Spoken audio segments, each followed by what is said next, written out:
Olá, tudo bem com vocês? Sejam bem-vindos a mais um estudo do livro Libertação. Lembrando que esse livro é a sexta obra da coleção A Vida no Mundo Espiritual, que foi psicografada pelo médium Chico Xavier através do espírito André Luiz.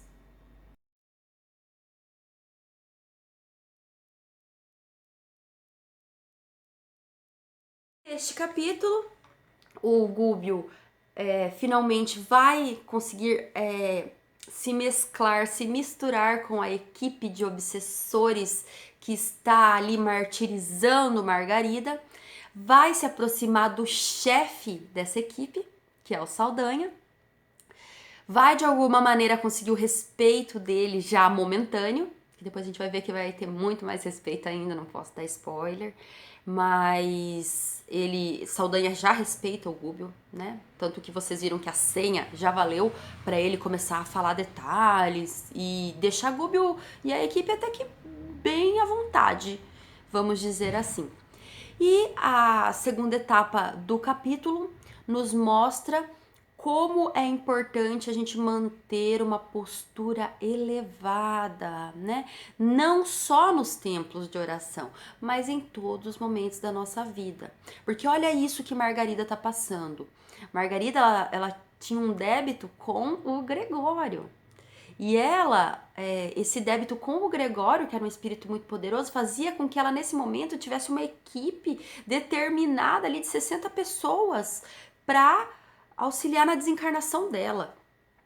Então, ela tinha espíritos ovoides que nem eram ela que tinha traído, que tinham sido colocados ali para acelerar o processo de alienação mental e, consequentemente, a desencarnação. Então, vigiar, né, orar, tentar ao máximo seguir os preceitos de Jesus, a caridade, tentar ser um pouquinho melhor todo dia, né? Muito obrigada a todos vocês, espero que vocês gostem desse capítulo.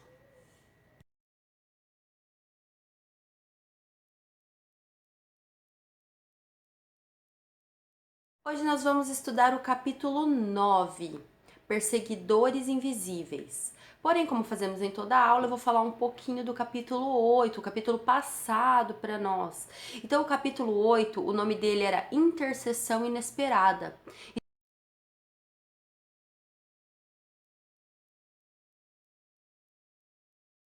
Então, essa intercessão era inesperada por quem?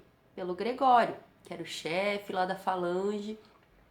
E ele recebeu Gúbio no primeiro dia, no capítulo 6 para conversar, nas operações seletivas e tudo mais, e ele ouviu um nome, Gúbio falou Matilde. Então ele aguardou um pouco e recebeu então para o Gúbio e a sua equipe com o André Luiz, para eles alinharem o que era exatamente que o Gúbio estava fazendo ali. E quando sentaram para conversar, Gúbio disse que na verdade estava ali para interceder por Margarida, né? E esse pedido havia sido feito pela Matilde, que era mãe do Gregório.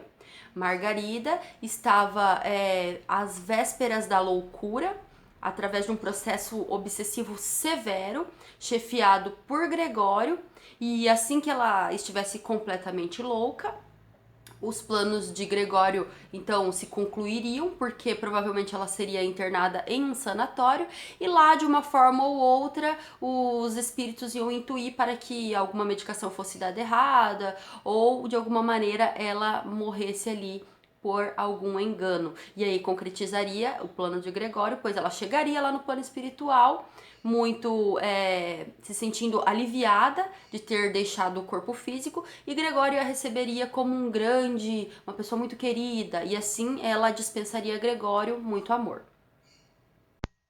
No dia imediato, pela manhã, em companhia de entidades ignorantes e transviadas, dirigimos-nos para a confortável residência, onde o espetáculo inesperado nos surpreenderia. O edifício de enormes dimensões denunciava a condição aristocrática dos moradores, não só pela grandeza das linhas, mas também pelos admiráveis jardins que o rodeavam.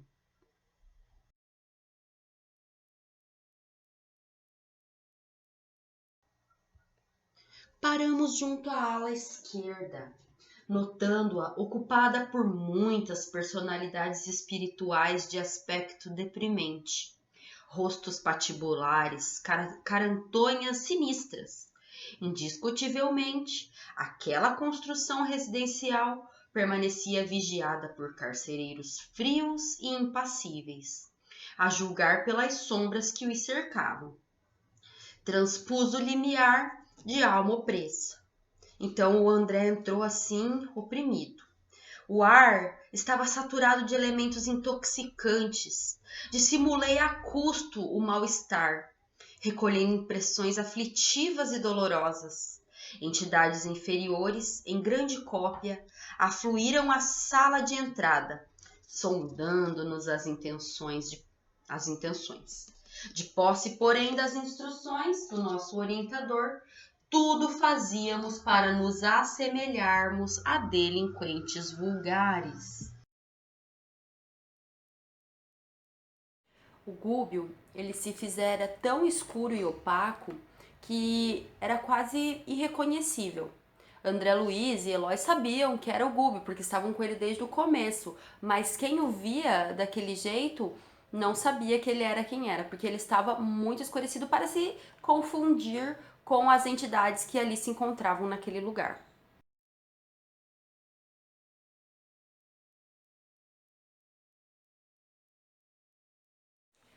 Sérgio era um gaiato rapaz que não estava fazendo muita questão ali de estar agradando a equipe do André Luiz, do Gúbio e do Eloy. Então ele levou essa equipe até Saldanha, que começou a fazer uns gestos assim, saiam daqui, né? Não tava nem aí. Porém, quando o Gúbio se aproximou e disse a ele a senha que Gregório tinha cedido a eles para que eles estivessem ali, na hora Saldanha mudou a sua postura. Então ele passou a tratar eles como se fossem entidades importantes ali naquele processo de destruição. Saldanha perguntou pro Gúbio: o chefe deliberou apertar o cerco, né? Falou para apressar aí a situação para que logo de termo, né? Então que ela vá logo para esse sanatório e lá venha a óbito. E o Gúbio, de uma maneira meio vaga, disse sim, desejaríamos examinar as condições gerais e o assunto, sobre o assunto, e auscultar a doente. Saldanha então disse: a doente vai cedendo devagarinho. E aí então o Saldanha acompanhou a equipe até a porta do quarto da Margarida e deixou eles um minutinho a sós. A manhã resplandecia lá fora. O sol visitava o quarto através da vidraça cristalina. Mulher ainda moça, mostrando extrema palidez nas linhas nobres do semblante digno, entregava-se a tormentosa meditação. Compreendi que atingíramos a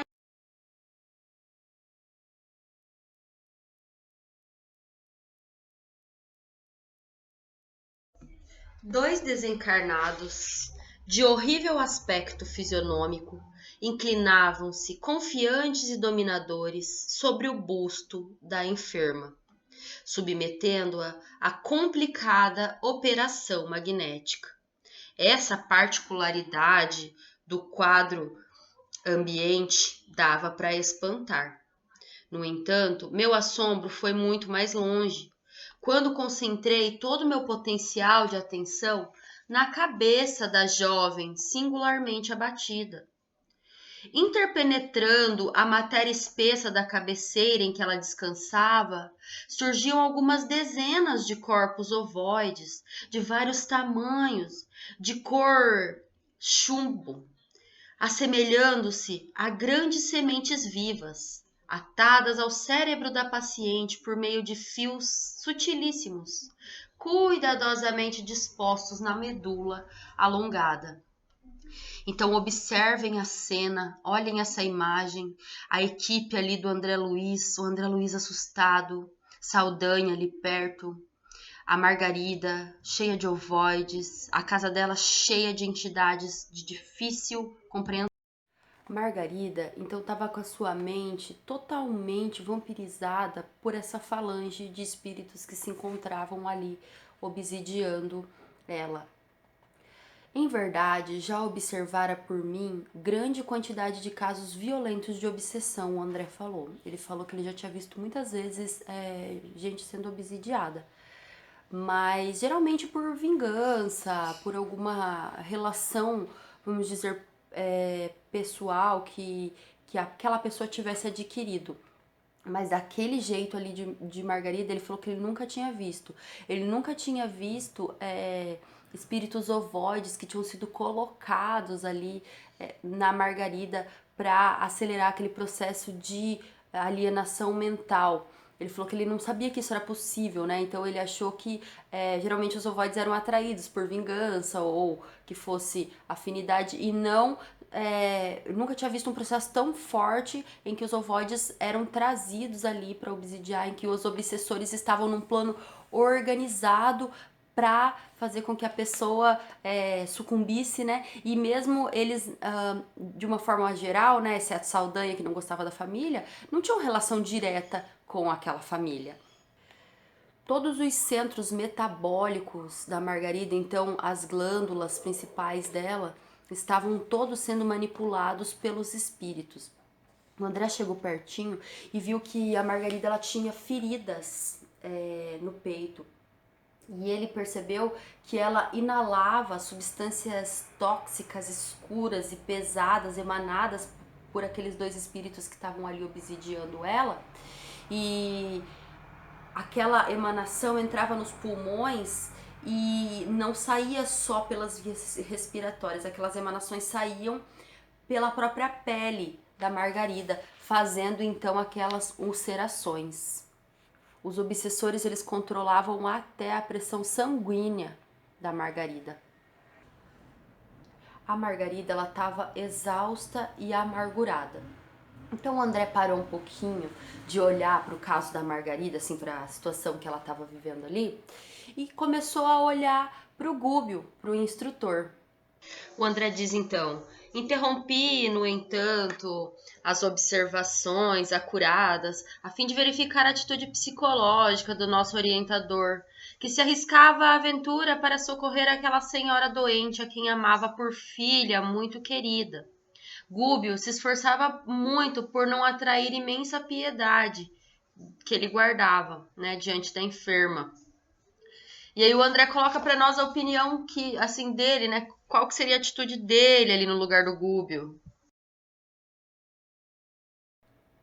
E aí o André, né, ele ainda muito parecido com a gente e tal, então ele disse assim, que se fosse ele, imagina que ele ia ficar ali naquela tranquilidade, né, tentando resolver com as boas. Imagina, o André, ele disse que ele já ia imediatamente começar a aplicar passes na doente para libertar ela daquelas substâncias e que ia lutar no braço com um a um daqueles perseguidores até livrar a Margarida dali.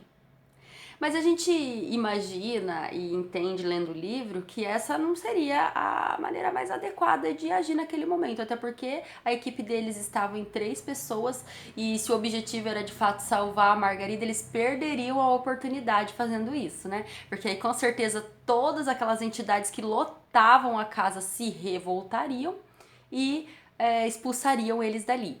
Porque ali no capítulo anterior, no capítulo 7, o Gregório fala que são em torno de 60 pessoas que estão ali. Essa equipe é de 60 pessoas que está ali obsidiando a Margarida. Fora os espíritos ovoides, né? E aí, com certeza que Gúbio não procedeu dessa maneira, querendo lutar ali pela vida de Margarida. Ele ficou calmo, tranquilo, um pouco triste, né, claro, e olhava para o Saldanha meio que perguntando mais alguma coisa sobre o caso. Então o Saldanha disse assim que eles estavam ali naquele serviço ativo há mais ou menos 10 dias que eles estavam nesse processo de alienação mental da Margarida.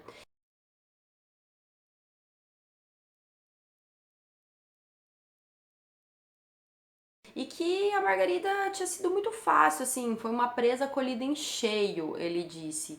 E ele falou assim: olha, se vocês vieram aqui para colaborar conosco, eu acho que a gente não tem mais muito trabalho a fazer, não. Já daqui uns dias já vai se concretizar. Aí o André comenta que ele imagina que Gubbio sabia de toda a situação que estava acontecendo. Mas para uma forma de se familiarizar ali com o Saldanha, então ele perguntou assim, e o marido, né?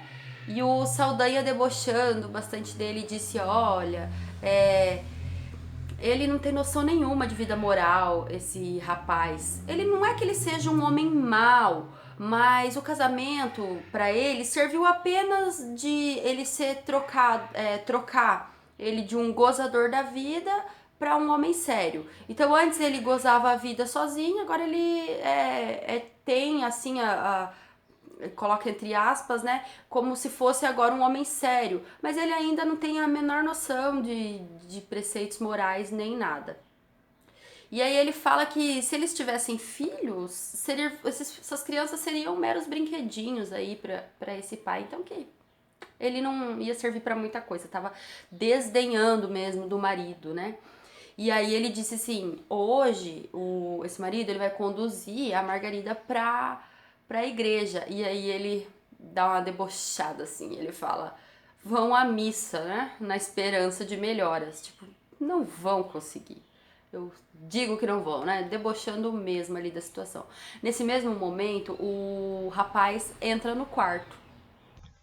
Mal acabara a informação, tristonho e simpático cavalheiro, em cuja expressão carinhosa identifiquei de pronto o esposo da vítima, entrou no aposento, com ela permutando palavras amorosas e confortantes. Amparou-a prestimoso, ajudou-a a se vestir com esmero. Decorrido alguns minutos, notei, apalermado, né, assustado, que os cônjuges, acompanhados por extensa ganja ali de perseguidores, tomavam um táxi na direção de um templo católico. Então o marido ajuda ali Margarida a se arrumar e eles saem, pegam um táxi para eles irem para a igreja. Aqui na imagem eu não consegui ilustrar, né? Eu peguei a imagem pronta, não consegui ilustrar adequadamente, mas o André comenta que o carro tá empoleirado de espíritos obsessores, tá? Muitos ali em toda desde de dentro até o paralama do carro. O André conta que ele ficou apavorado quando chegou na frente dessa igreja. Que para cada um encarnado que tinha ali, tinha em torno de 5 desencarnados.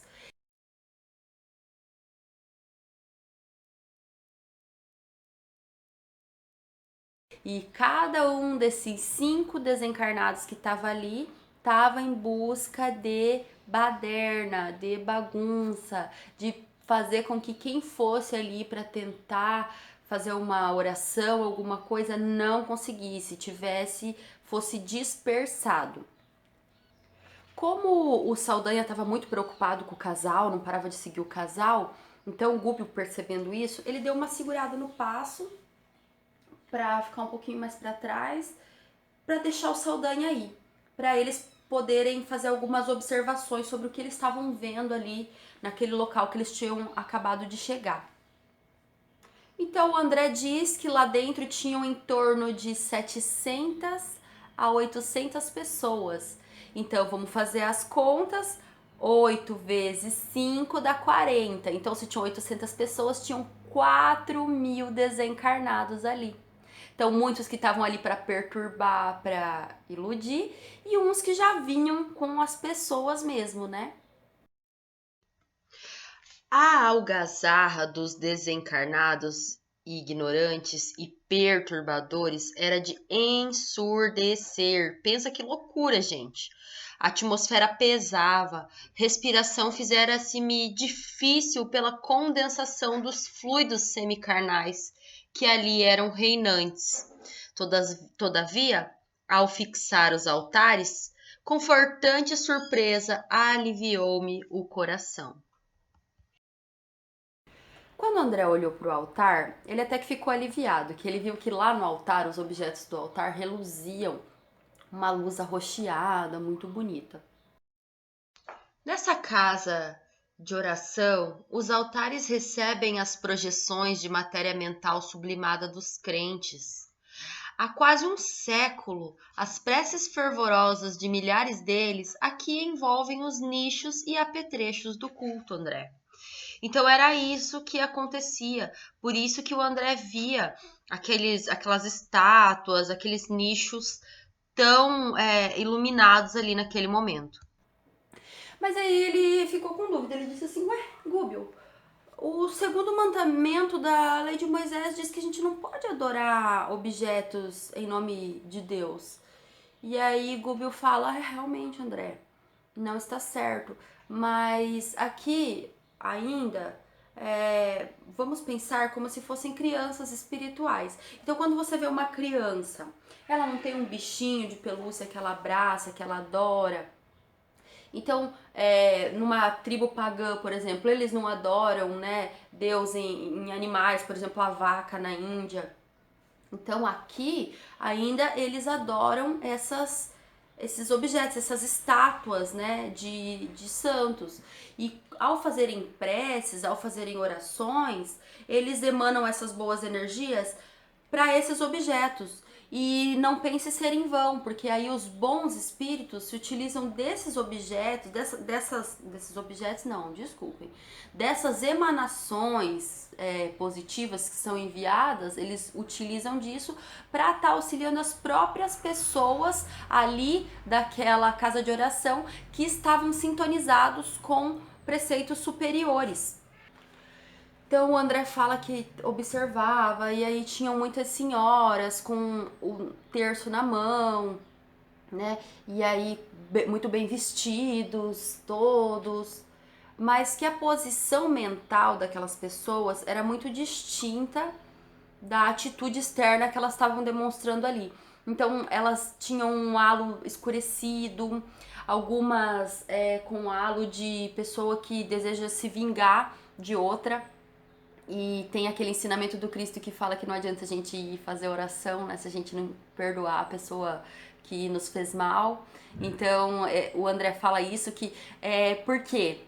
Porque a pessoa com aquelas emanações negativas, ela se fecha para receber as coisas boas que os espíritos têm para trazer. E aí isso é interessante porque você vai ver depois na hora da hóstia que até a hóstia muda de cor. A gente já vai falar sobre isso. Bom, gente, eu preciso fazer um adendo aqui relacionado a esse tema da igreja ali, desse jeito que a gente vai comentar, uma algazarra, uma bagunça. Então, assim, toda igreja é assim? Não, não quer dizer. Toda igreja católica é assim? Não, também não tem nada a ver. Todo centro espírita não é desse jeito? Não, também não tem nada a ver. Então, assim, para ficar bem claro, para vocês não acharem que em qualquer possibilidade a gente tá de alguma maneira, o livro, né, o livro de alguma maneira, ou o espiritismo de alguma maneira, tá tentando atacar outra religião, de forma alguma. Muito pelo contrário, quanto mais unidas as religiões estiverem, mais fortes nós seremos, pois todos estamos trabalhando no propósito do Cristo. Né? Então não faz sentido ficar uma religião contra a outra. O que o André Luiz está querendo dizer aqui? Que lá, naquele templo, naquela igreja, os administradores da igreja, ou seja, o padre, assim como os ajudantes do padre, eles não mantinham o pensamento elevado, eles não usavam do recurso da prece, da oração para se beneficiarem, eles não tinham condutas e atitudes condizentes com as do Cristo, tá? Tudo isso, mais uma coisa, as pessoas que iam lá, elas estavam com a cabeça longe, elas não estavam lá para prestar atenção, elas estavam ali mais para um culto externo, então elas estavam ali mais para dizer assim, bom, fui na missa. Então tudo isso leva em consideração, independente da religião. Se for em uma religião crente, mesma coisa. Se for um espírita, mesma coisa. A pessoa vai até a casa espírita, chega lá, fica falando de conversa, de política, caminhando, a palestra inteira não para quieto.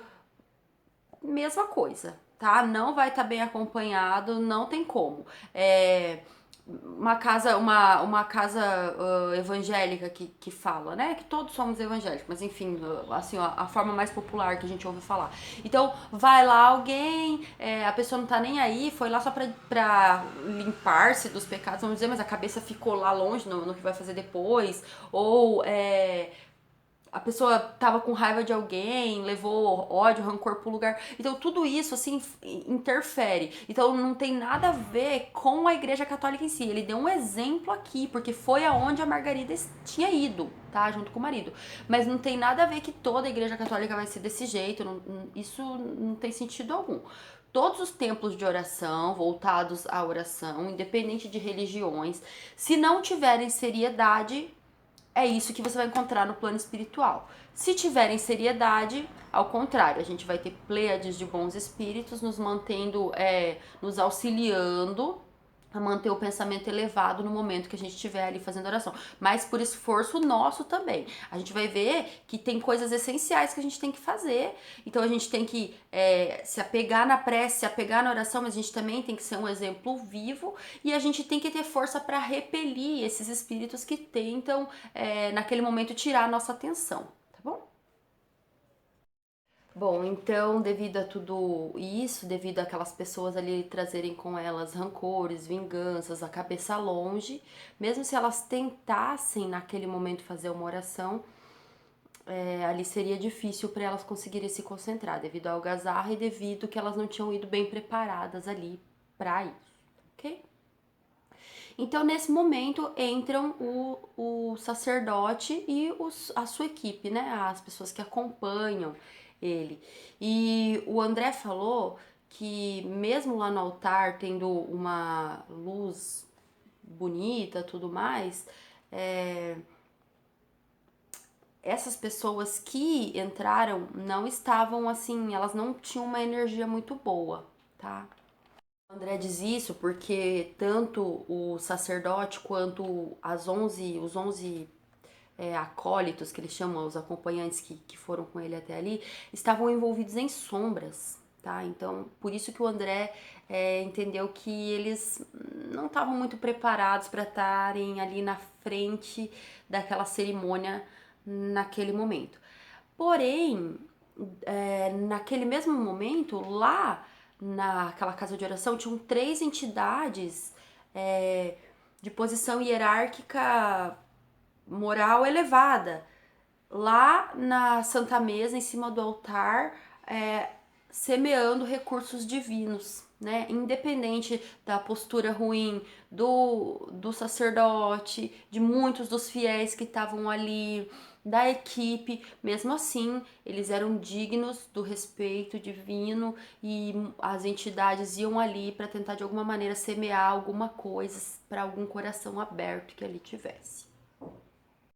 Essas entidades, elas então magnetizaram as águas que estavam ali expostas e fluidificaram as hóstias. E o André falou que ficava lindo assim, como se modificasse a textura daquele alimento. Aqueles espíritos que estavam em algazarra, procurando atrapalhar ali a situação, nem de longe registraram a presença daquelas entidades luminosas. Era possível ver ali naquele ambiente alguns espíritos que tentavam, alguns espíritos encarnados, algumas pessoas que tinham ido até aquela casa de oração, que tentavam ainda manter o pensamento elevado. Então, eles se destacavam por um halo arroxeado, tentando fazer a oração. E aí, quando aqueles espíritos da algazarra percebiam que tinha alguém tentando mudar o padrão vibratório para se conectar ali para uma coisa boa, eles iam lá e ficavam instigando a pessoa a ter pensamentos ruins, a pensar em coisas baixas, para que a pessoa mudasse o foco e parasse de orar, não conseguisse. Olha só, que interessante. Então, como que a gente precisa se cuidar mesmo, né? Então, a pessoa vai até a casa de oração, às vezes buscando alguma coisa melhor ali, buscando se conectar de uma forma positiva, mas ela não vai com a postura correta, ou muitas vezes as atitudes dela não condizem com aquilo, ou ela não consegue se concentrar, e aí ela, por mais que ela tente ali, ficam espíritos sugerindo. O André fala assim, que sugeriam reminiscências de baixo teor. Então, além de tudo, você ainda tem que se livrar, tentar não cair nessas malhas, para você conseguir tirar um bom proveito mesmo daquele momento. Então, por isso que estar presente, estar concentrado, prestar atenção no que se está ouvindo, estar de corpo inteiro ali é tão importante. Em verdade, a missa é um ato religioso tão venerável quanto qualquer outro, em que os corações procuram identificar-se com a proteção divina. No entanto, raros são aqueles que trazem até aqui o espírito efetivamente inclinado à assimilação do auxílio celestial. E para a formação de semelhante clima interior, cada crente, além do serviço de purificação dos sentimentos, necessitará também combater as influências dispersivas e perturbadoras que procedem dos companheiros desencarnados que buscam fazer isso. E é isso que o Gubi esclarece. Ele fala assim: olha, bons fluidos tem aqui. Formas de auxiliar tem também, mas muitos não estão abertos a receber, então eles não conseguem se conectar. Então o Gubi diz assim: sem esforço preparatório é impossível ambientar um benefício ali naquelas pessoas. Então ela tinha de alguma maneira que se esforçar pelo menos um pouquinho para que ela fechasse aquele guarda-chuva ali, né, daqueles pensamentos, ou que ela se esforçasse de alguma maneira merecedora para que pudesse de fato receber aqueles bons fluidos que tinham ali naquele momento. O Gubbel ele deixa bem claro então que são 2 passos, tá? Então, para a formação de semelhante clima interior, para você poder estar conectado ali de fato, né, estar fora o seu esforço de estar presente ali, física e mentalmente, você teria que, além do serviço de purificação dos sentimentos, ou seja, vibrar positivo, pensar em amor, pensar em gratidão, pensar em como a vida é boa, além de tudo isso, também combater a influência dispersiva e perturbadora que procede dos companheiros desencarnados que ali procuravam isso exatamente. Então, esses 2 passos eram necessários para que as pessoas estivessem realmente recebendo todos os benefícios que o lugar tinha para dar, independente de sacerdote, independente de qualquer coisa, né? Pensando só no alto mesmo, nos bons espíritos que sejam chamados lá de santos, enfim.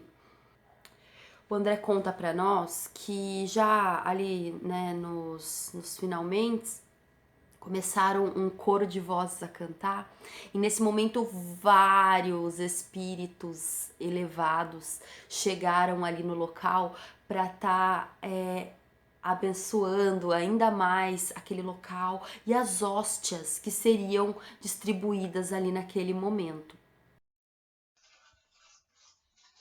Muitos espíritos sublimes penetraram o recinto, de semblante glorificado, rumando para o altar onde o celebrante elevava o cálice, depois de abençoar a sagrada partícula. E esse momento eu achei extremamente interessante. Então, como o André tinha descrito no começo, toda aquela parte ali do altar estava toda iluminada. No momento que o sacerdote pegou o sacrário para erguer, para fazer aquele ritual, né, que tem todo ali no ritual católico, apagou a luz daquele sacrário com as energias que ele emanava. O Gubbio disse que realmente aquele sacerdote, ele diz assim, que era um gozador da vida, que ele não estava preocupado com preceitos superiores e que de fato ele estava mais preocupado mesmo era o que ele ia fazer depois, quando ele saísse dali. né? Então ele não era realmente digno da batina que ele estava usando naquele momento.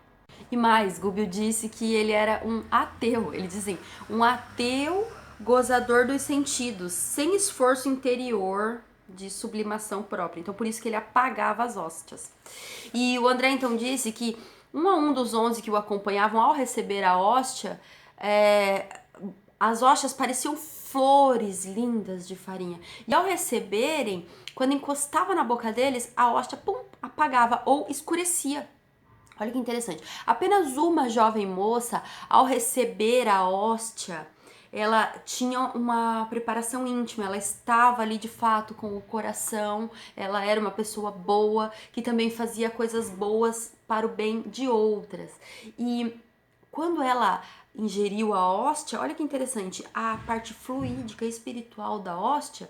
Então, teoricamente, se a gente ingere um alimento, ele vai pro estômago. Mas no caso dos alimentos fluídicos, assim como aquilo que a Margarida respirava fazia ulcerações, dilacerações na pele, a hóstia que a mocinha tomou desceu pela laringe e se alojou no coração da moça. Olha que lindo, que legal, né? Notei que as hóstias no prateado recipiente que as custodiava eram autênticas flores de farinha, coroadas de doce esplendor. Isso é o que o André Luiz diz do que ele estava vendo ali.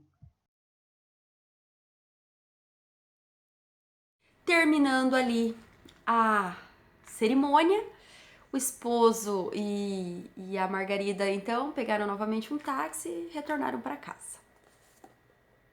E aí o Gubbio conclui dizendo assim, bom, a gente tem aqui uma grande quantidade de crentes titulares. Então, eu sou católico, eu sou evangélico, eu sou espírita. Tinha muita gente assim que se autodenominava lá. Mas muito poucos amigos do Cristo e servidores do bem. Então, fica a mensagem, né, para nós espíritas, agora nesse momento diretamente, precisamente, que serão certamente a maioria das pessoas que vão estar assistindo esse vídeo, que acima de tudo, como a gente não tem ali nenhum ritual, nada, então que quando a gente chegue à casa espírita, a gente respeite esse ambiente, que a gente deixe lá fora pensamentos ruins, às vezes sentimentos ruins que a gente trouxe, que a gente desenvolveu ao longo do dia, que nesse momento a gente pense em amor, em coisas boas, para que a gente possa, de alguma maneira, se conectar com aquela equipe espiritual. Tá? Prestar atenção, né? Participar de trabalhos relacionados à caridade, dos estudos, né? Estar presente, evitar ficar julgando ali dentro, né? Tudo isso vai contribuir para o aproveitamento de quem tá ali, né? Espero que eu tenha mais uma vez podido ajudar vocês e até a próxima.